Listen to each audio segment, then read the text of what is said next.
vai ganhando campo na questão da visão, assim.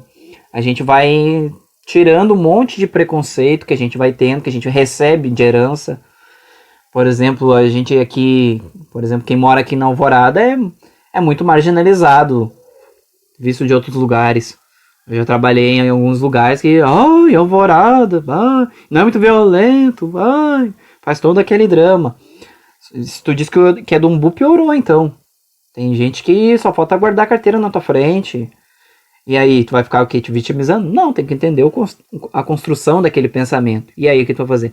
Vai meter o pau neles ali, vai ficar brigando. Ah, porque eu sou vítima da sociedade. Ah, porque me negaram isso. Lógico, tem essa questão. Mas a partir do momento que tu tem consciência de que tu tá sendo prejudicado, ou que tu já foi prejudicado, então tu tem condição de reivindicar e não repetir o mesmo erro. Porque às vezes a gente aponta o dedo pro outro, mas na verdade aquele erro que a gente está apontando é o nosso. Grande parte é isso. A gente começa a chamar muitos outros de imbecil, de idiota. Na verdade o imbecil e o idiota é a gente. Eu mesmo tinha essa questão. Às vezes eu ainda falo bobagem, assim, sem consciência total daquilo. Falo perifericamente porque eu sou um ser limitado, não vou falar tudo. Não sou o dono da razão. A minha formação ela é precária. Eu não tenho formação escolar muito avançada. Eu tenho um ensino médio precário, bem limitado, mas que com pequenos toques de professores abriu bastante o entendimento. Em outras áreas ficou devendo e eu tenho reflexo até hoje. E aí o que eu vou fazer? Se eu tenho consciência que eu tive uma dificuldade, eu não vou repetir o mesmo erro. Vou pegar aquela dificuldade, seja ela por vontade própria, porque a pessoa não tinha capacidade ou não quis exemplificar as coisas. Aí o que eu vou fazer? Eu vou ficar repetindo o mesmo erro? Não, se eu vejo, eu vou lá e corrijo. Não vou dar mais gás para aquilo. Porque às vezes é só a crítica também. A gente tem que ter uma crítica construtiva. Hoje em dia a gente não consegue escutar a crítica. A gente gosta de dizer, a tua carne teu churrasco estava bom, a tua comida estava boa, sendo que ela não estava. Depois as pessoas viram as costas e saem falando que estava horrível. Só para te agradar. Só para me agradar, no caso. Então tem que dizer, olha, isso aqui ficou um pouco sem tempero. Claro, não sendo chato, sim sendo legal. Dá pra falar. Mas aí também tem que avaliar se a pessoa sabe ouvir, se a pessoa não sabe ouvir. Não fala que é perca de tempo. Mas se a pessoa sabe ouvir, poxa, na parte que eu peguei, tava assim, isso, aquilo. Esse era um dos pontos. E aí na questão do todo mundo igual. Vamos voltar a particularizar algumas coisas. No grupo, quando eu fiz as pesquisas, eu busquei alguns perfis, né? Busquei o perfil do ateu, busquei o perfil das religiões afro, do indígena, do sexóloga, da sexóloga também, como é que o sexólogo hoje em dia trabalha. Vi algumas coisas assim e não achei algumas coisas bem semelhantes, algumas coisas muito parecidas. Por exemplo, vamos fazer um resumo do que eu vi dos ateístas. Dos que eu vi, pouquíssimo não é traumatizado. Todos eles têm ódio do cristianismo por essas razões que eu falei. Teve uma experiência ruim com um ou com o outro, uma forma de muitos frequentar igrejas e ficaram traumatizados, tiveram más experiências, né? Pouquíssimos não tinham.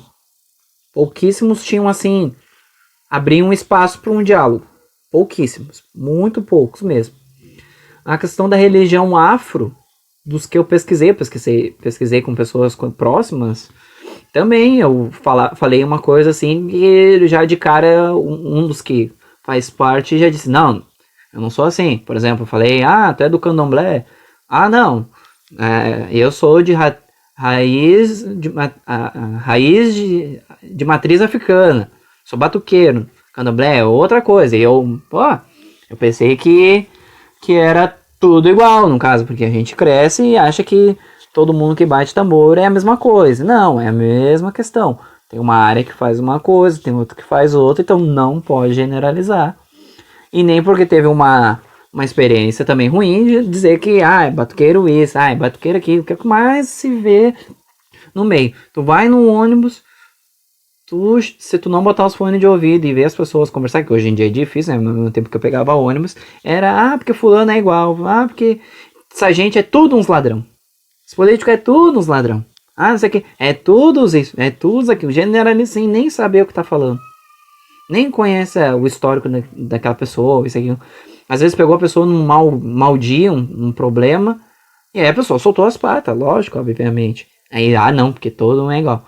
Só pode dizer minimamente alguma coisa, sim, fazer juízo de alguma coisa de quem se conhece. Daquilo que se conhece, daquilo que não se conhece, fica tudo no campo da especulação. Não se pode afirmar 100%. Que nem tudo que eu tô falando não é definição total. Não tenho autoridade para dizer que uma pessoa é assim, é assado, mesmo que eu tivesse a maior formação do mundo.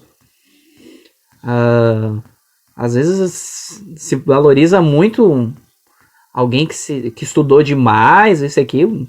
Ela tem seus méritos, mas teve um monte de gente que trabalhou por ela. Por exemplo, o Stephen Hawking. Gênio, isso e aquilo. Tá, e a mulher dele?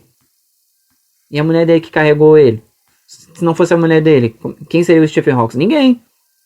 Aí, porque era um gênio, porque isso e aquilo. Tá, também ele só fazia aquilo. Todos os outros faziam tudo por ele. E aí? Vai se valorizar o Stephen Hawking e os outros não? A gente tem esse conceito também de supervalorização, né? Se valoriza muito mais algumas coisas do que outras, né?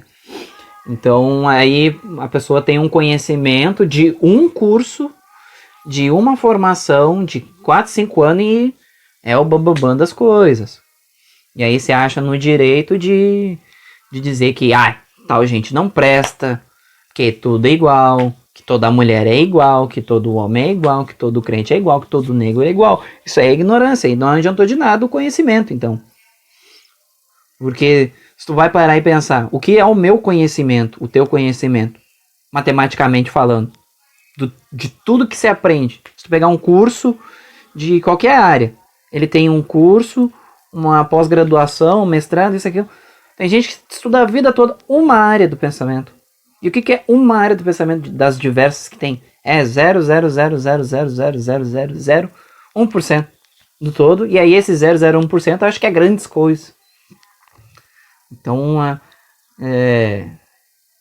eu com as minhas limitações, não posso cravar que as coisas são assim ou assado. Eu posso dizer o meu ponto de vista, que é o que eu estou propondo para que nós possamos se familiarizar mais com as pessoas, porque já encheu o saco esse negócio na minha inconformidade, de ficar vendo no Instagram foto só de mulher de biquíni com o pezinho torcido.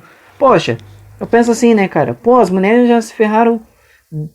A história toda mostra as mulheres se ferrando. Eram forçadas a casar com quem não queria, a cumprir tratados, entrar em negócio forçado, eram estupradas, abusadas, isso e aquilo. Aí, mulheres sofreram um monte de coisa para que a mulher tivesse opinião, formação, isso e aquilo. Aí, hoje em dia, é pouquíssima mulher que tem uma opinião formada, assim, sem ser radical. Tem, no caso, eu não conheço movimento feminista histórico, isso aqui. Sei que ele trabalha em prol das defesas dos direitos das mulheres. Mas quando uma mulher hoje em dia se intitula feminista, ela praticamente é a mesma coisa que o machista, só que com uma versão feminina. Tudo é o problema, é o outro. Os homens isso, os homens aquilo, homens isso, homens aquilo. E aí se busca só a sua satisfação. O resto não interessa. Não leva em consideração. Isso é só um exemplo, né? Não pegue da parte negativa. Pegue sempre como um ponto de questionamento assim. Será que não é mesmo? Será que eu, mulher, eu tô fazendo bem o meu papel? Porque eu particularmente, eu acho mulher um ser fantástico. A mulher é capaz de muitas coisas, mas assim como o homem, não tem muita diferença. Cada um com a sua força, se os dois trabalharem em conjunto, é uma somatória perfeita. Mas aí quando cada um quer satisfazer o seu bem, dá problema. Em qualquer área é assim. Uma empresa